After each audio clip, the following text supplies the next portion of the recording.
On the 19th of May, 1536, the very first queen in English history would suffer the ultimate punishment. Anne Boleyn was led from her chambers inside the walls of the Tower of London to a specially built scaffold on which she would die. After addressing the crowd that had gathered to see their queen be executed, Anne, with a prayer still on her lips, was beheaded with the single strike of a sword. In that one stroke, excuse the pun, Henry VIII had destroyed his second wife, and after her death he would go to lengths to destroy her memory further. One of the most well-known aspects of Anne Boleyn's life is that we don't know when she was born, and therefore we cannot say how old she was when she died. The dates of either 1501 or 1507 are usually put forward, placing Anne anywhere between 28 and 35 at the point of her death. For what it's worth, I'm a firm believer in the 1507 date, although I was a committed 1501 for a long time. We also, very frustratingly, cannot say for sure exactly what Anne Boleyn looked like. But after her death, any portraits that existed of the Queen were either destroyed or lost, and we only have fleeting first-hand accounts of what Anne looked like by her contemporaries and those around her.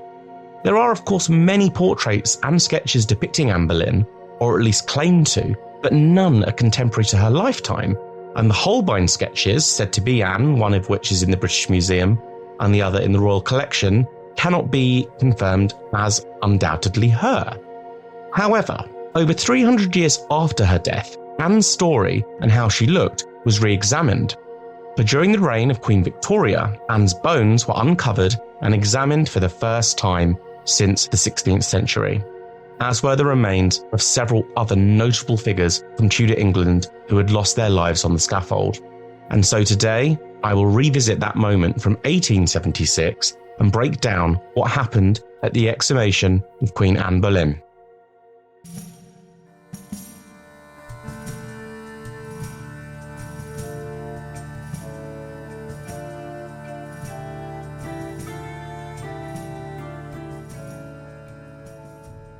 Hello, and welcome to the Tudor Chest, the podcast, Episode 1, The Exhumation of Queen Anne Boleyn.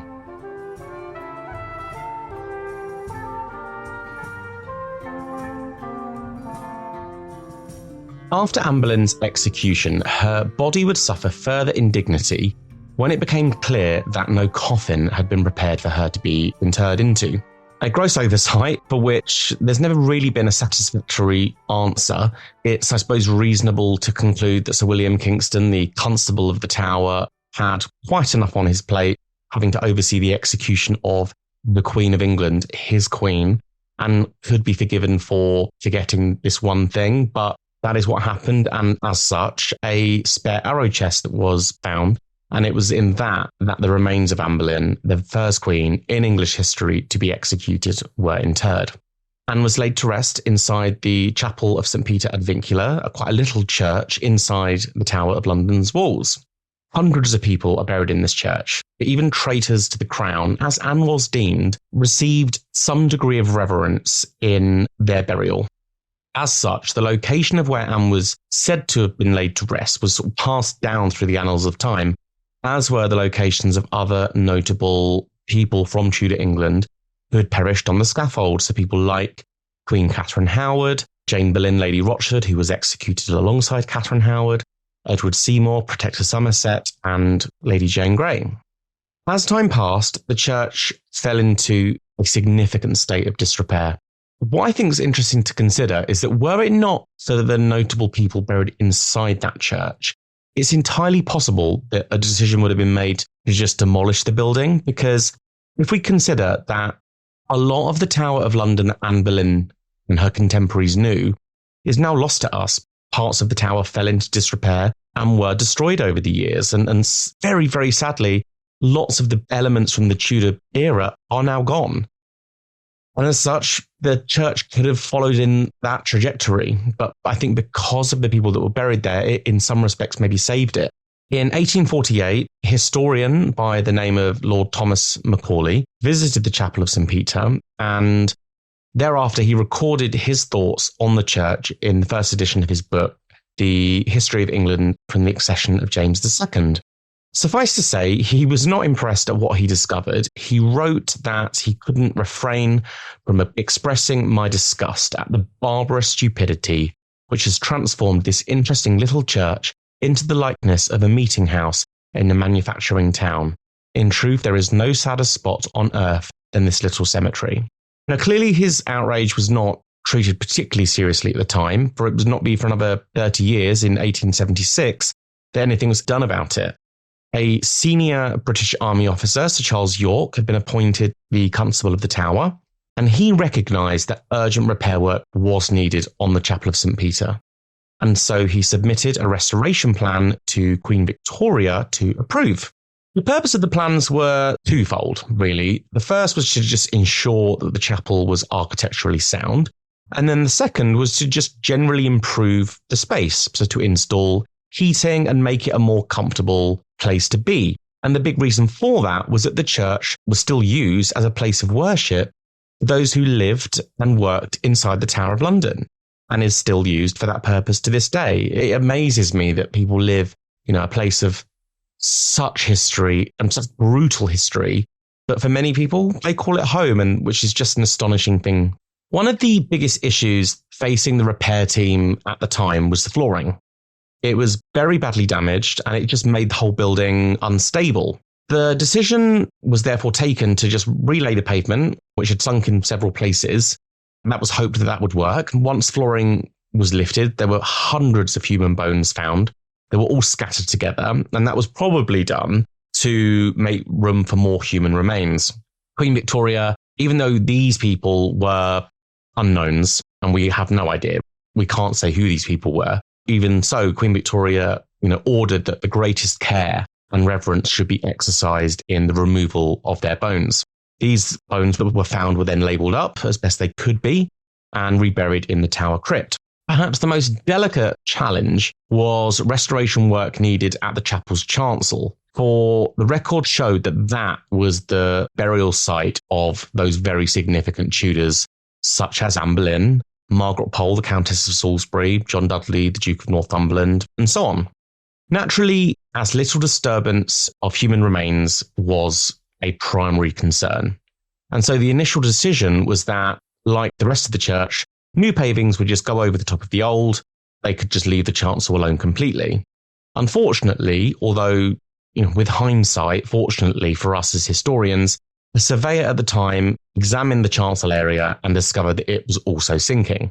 The only solution was therefore to lift the paving slabs away and replace them with matching tiles to ensure that it was in line with the rest of the church. And so, whilst that was undoubtedly more work than had been initially intended or hoped, it did provide a fascinating chance to study the remains of some of England's most famous, most controversial historical figures.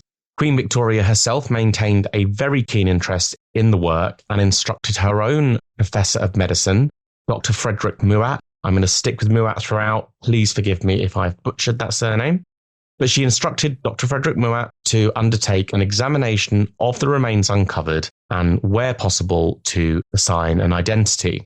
On the spot where Anne Boleyn was said to be buried, the stone slabs were lifted, and at a depth of about 2 feet, the remains of a woman were found. Dr. Muat stated that they belonged to a female of between 25 and 30 years of age, of a delicate frame of body, and who had been of slender and perfect proportions. The forehead and the lower jaw were small and especially well formed.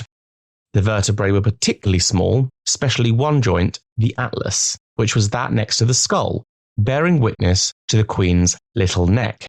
As many will be aware, supposedly prior to Anne Boleyn's execution, when she was told how she would die, she put her hands about her neck and laughed and said that it would be easy for the executioner to do his office, for she only had a little neck. Dr. Muat went on to say that the bones found, certainly those of a female in the prime of life, all perfectly consolidated and symmetrical and belong to the same person. The bones of the head indicate a well-formed round skull with an intellectual forehead, whatever one of those is, a straight orbital ridge, large eyes, oval face, and a rather square full chin. The remains of the vertebrae and the bones of the lower limbs indicate a well-formed woman, a middle height with a short and slender neck. The ribs show depth and roundness of chest. The hands and feet bones indicate delicate and well-shaped hands and feet with tapering fingers and a narrow foot. Now, immediately what jumps out, particularly the end of that description, is the fact that Queen Elizabeth I, the daughter of Anne Boleyn, was known for having exceptionally long fingers that she loved to show off. Dr. Muat concluded that in life, the bones belonged to a woman who would have stood between 5 foot and 5'3" in height, which by today's standards is obviously reasonably short, but by the standards of the time was average height. And that in his belief, the remains were definitely of Anne Boleyn. It was reported that Anne had been buried next door to her beloved brother, George Boleyn, Lord Rochford, who had obviously been executed 2 days prior to his sister. No remains of George were found, though, and now they were either moved elsewhere in the past, and that fact has been lost to us, or he was just buried much closer to the North Wall, where restoration work was unnecessary. The thing we should probably consider is, were these remains Anne Boleyn's? This was a time, pre-high-level DNA testing. The ability to examine these bones was still reasonably rudimentary. And as such, there is some discussion as to whether the remains were Anne Boleyn's. Personally, I think they were. I think they were Anne Boleyn's remains, and I shall go on to explain why I think that momentarily. But Alison Weir, who is obviously a very, very notable historian, does not believe that the bones were Anne Boleyn's, but instead puts forward the theory that they were either the bones of Catherine Howard or, more likely, Jane Boleyn, Lady Rochford. Dr. Muat describes a second set of female bones that were discovered nearby, and he describes those bones as belonging to a woman aged 30 to 40 who had also been delicate of body. It is those remains that Alison Weir believes are Anne Boleyn's, and that the bones that he thinks are Anne Boleyn's are probably Jane Boleyn's. Alison Weir's assessment for this really comes back to two key features. The first is the fact that Dr. Muat said that the bones belonged to a woman aged 25 to 30, with Weir countering that because she believes, as do many, that Anne was born in 1501, that she would have been 35 at her death, and thus the bones belonged to a different woman. Also, the rather interesting description of the skull having a rather square full chin. Now, I must admit that when I first read Dr. Muat's report probably about a decade ago now, that detail did strike me as odd. But I think when I think about it, that, and like Weir no doubt, was my own view of how I thought Anne Boleyn looked. And that was, I think, basing it very much off of the very famous National Portrait Gallery portrait of Anne Boleyn, for example, with the well-known bee necklace, or the Hever Rose portrait, both of which she has a decidedly pointed chin, which is at odds with Muat's description. However, if we look at the two sketches attributed to Hans Holbein, the first in the British Museum and the second in the Royal Collection, in both, the sitter has a much squarer jaw. As a lot of historians have put forward the belief that these sketches could truly be Anne, then that detail does correlate with Muat's description, just adding more weight to his assessment. Weir remains unconvinced, and she concludes in her book, The Lady in the Tower, that we can be almost certain that Anne's memorial stone does not mark the last resting place of her actual remains, and that she lies beneath Lady Rochford's memorial instead. As I believe that Anne Boleyn was more likely born at the later date of 1507, and that the Holbein sketches are also more likely to truly depict her, I see no holes in Muat's assessment, and agree that the bones he uncovered were indeed Anne Boleyn's. Moreover, from the simple fact that exactly where Anne was said to have rested is where the bones were found. And it's that sort of, Occam's theory of the simplest option being the right one. It just feels right to me here. And if we also consider that Gawain Courtenay Bell, who acted as secretary to Queen Victoria, he was the secretary of the Privy Purse and sat on the committee undertaking the restorations, he said that they consulted various historical authorities, all pointed to the identification being correct, and that where Anne was said to be buried is where they found those remains. So I just can't see it being wrong. So what of the other remains of people that were uncovered? Close to the spot of what I believe are Anne's remains, the bones of two men were found. It was said that two dukes were buried between two queens, Dr. Muat confirmed that one set of the bones belonged to a tall and broad man of about 50 years old, and concluded that they were the remains of Edward Seymour, 1st Duke of Somerset, the brother of Queen Jane Seymour, who had been executed on the orders of his nephew, King Edward VI. The other male remains belonged to a large man, about 6 feet in height and aged about 50 years, and included a large skull which the committee believed belonged to John Dudley, the Duke of Northumberland. Dudley is regarded as, I suppose, one of the villains of Tudor England. There aren't many John Dudley champions out there. He was the father-in-law of Lady Jane Grey and was executed shortly after Queen Mary I swiftly overthrew the rule of Jane Grey. And as he had been so instrumental in placing her on the throne, it was inevitable that he would suffer death, even though he converted to the Catholic faith, I think in the hope of trying to lessen Mary's resolve, but she was having none of it, and he was duly executed. His actions and the actions of Jane Grey's father as well really ultimately led to the deaths of his son, Lord Guildford Dudley, and of course, the aforementioned Lady Jane Grey, who could have been as young as 16 at the time of her death. The Queen that was supposedly buried next to the two dukes, by a process of elimination, tells us that that would have been Catherine Howard. But unfortunately, no remains of Catherine were discovered. Like Anne Boleyn, no confirmed date of birth can be prescribed to Catherine Howard. Most estimates place her around the ages of 19 to 21 at the time of her death. She might have been as young as 17, it is possible. And it was her youth that is believed to have been the reason for why no remains were discovered. Had she been that young, her bones would have not sufficiently hardened with age, and the fact that there was a presence of limestone in the ground means that, unfortunately, her remains would have simply turned to dust. To the right of where Catherine Howard was once buried, the remains of two further women were discovered. The first bones belonged to the woman that I referenced earlier, that of someone aged 30 to 40 years of age, which the committee believed belonged to Jane Boleyn, Lady Rochford.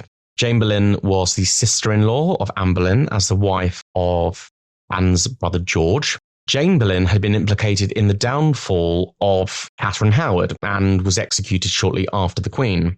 This, for me, just adds further weight that the bones of Anne Boleyn are the bones of Anne Boleyn. It doesn't make sense that the woman executed directly alongside Catherine Howard wouldn't have been buried right beside her. That seems illogical. That wouldn't have been what had happened. And because Jane Boleyn was believed to have been around the age of 37 at the time of her death, it placed her in exactly the right age bracket as described by Muat. The second female's bones belonged to a woman of considerably advanced years who had been tall and certainly of above average height. The conclusion here that these were the remains of Lady Margaret Pole, Countess of Salisbury. Margaret Pole had been one of the great nobles of Henry VIII's reign. She was by far and away the most senior female noble in the country after the king's daughters and his wives, at least in her own right, because she was Countess of Salisbury in her own right, which was a very rare honour. She had planned to be buried in very great splendour at a chapel named in her honour within the Priory Church of Christchurch. And that chapel can actually still be seen to this day. In the wake of her execution, it would remain vacant, and instead her remains will later rest at the Tower. Margaret Pole's execution caused the end of Henry VIII's reign, is really considered by many to be one of his most senseless and cruel acts that he ever committed, and in a reign characterised by its bloodshed. That really is saying something. She was nearly 70 years of age by the time of her death, which by the standards of the time was ancient. The barbarity that she would endure at the block, it just remains one of the most shocking stories to ever come out of the Tower of London. Although the myth that she ran around a scaffold being hacked apart, I'm afraid to say, is very likely to be apocryphal. There is no real proof to it. Several other notable Tudors were buried on the west side of the chancel, but because work didn't need to be carried out there, the remains of those people were untouched. They included Guildford Dudley, Lady Jane Grey, and also Robert Devereux, the Earl of Essex, who was the one-time great favourite of Queen Elizabeth I. The remains of those found were, after they had been examined and labelled as best as they could be, They were then placed into individual leaden coffers with a small engraving of the name of the person whose remains were inside, with a date of their death and a date of their reinterment. These were then placed in the floor of the chancel at a depth of about 4 inches. Marble memorial plaques were then placed over each person buried in the chancel, and that's where they remain to this day. Every year, it's a really lovely thing that every year on the anniversary of Anne Boleyn's execution, May 19th, a bouquet of red roses is delivered to the Tower of London anonymously with the instruction for it to be placed over the plaque carrying Anne's name. The identity of the sender has never been confirmed. There's some who believe that it might be a descendant of Mary Boleyn, or it could just be somebody who really loves Anne Boleyn. We have no idea, really.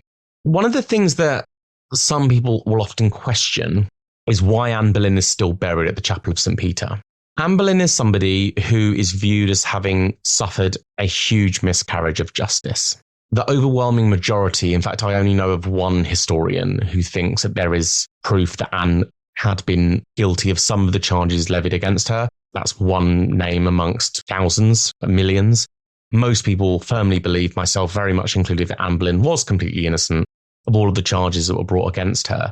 And that belief was even becoming popularized by the reign of Queen Elizabeth I. And so a question remains why Anne wasn't reburied in more grandeur. It's been asked why Elizabeth I, who did show quiet displays, and the word quiet is the important thing there. She did show quiet shows of loyalty to her mother. There is that beautiful checkers ring that contains 2 images, one of what is very clearly Anne Boleyn and the other is Elizabeth. The Queen wore, and I've seen the ring in person, and it is unbelievably minuscule. The images are smaller than your little finger's fingernail. I mean, it's absolutely tiny. But there is this question, why wasn't Anne Boleyn reburied in more splendour at, say, somewhere like Westminster Abbey, which would have been more fitting? And this is certainly true to a degree, but that is to overlook that the Tower of London is actually a palace. To give the Tower its full title, it's His Majesty's Royal Palace and Fortress of the Tower of London. In short, it is a royal palace. And as such, the Chapel of St. Peter ad Vincula is a royal chapel. Anne is buried as Queen Anne Boleyn in a royal chapel, and it's that reason why I believe that her remains are still there to this day. So that brings me to the end of this episode, my first episode in the Tudor Chest podcast series. I hope that was informative and that you all learned something new. I'd be very curious to hear if people have got differing opinions to me on the remains of Anne Boleyn, but as I've made it clear, I see no holes in Dr. Moat's assessment. So that brings me to the end of this episode 1 of the Tudor Chest, the podcast. Thank you all so much for listening. I'll be mixing things up in episode 2 and looking at costuming in Tudor film and television, highlighting the productions that get it right and those that get it wrong. I'll also be asking the question, does costume accuracy actually matter? I'll also be releasing a bonus episode solely to followers of my Patreon account, looking at the different depictions of Anne Boleyn's execution and the costuming therein, and determining which comes closest to the descriptions that we have of that fateful day in May 1536. Again, thank you all for listening. If you've enjoyed the episode, please share it with friends and across your social media accounts. Keep up to date with me, then please head to my Instagram account at the Tudor Chest. And if you'd like to support the channel, then please head to patreon.com/the Tudor Chest. I'll speak to you soon.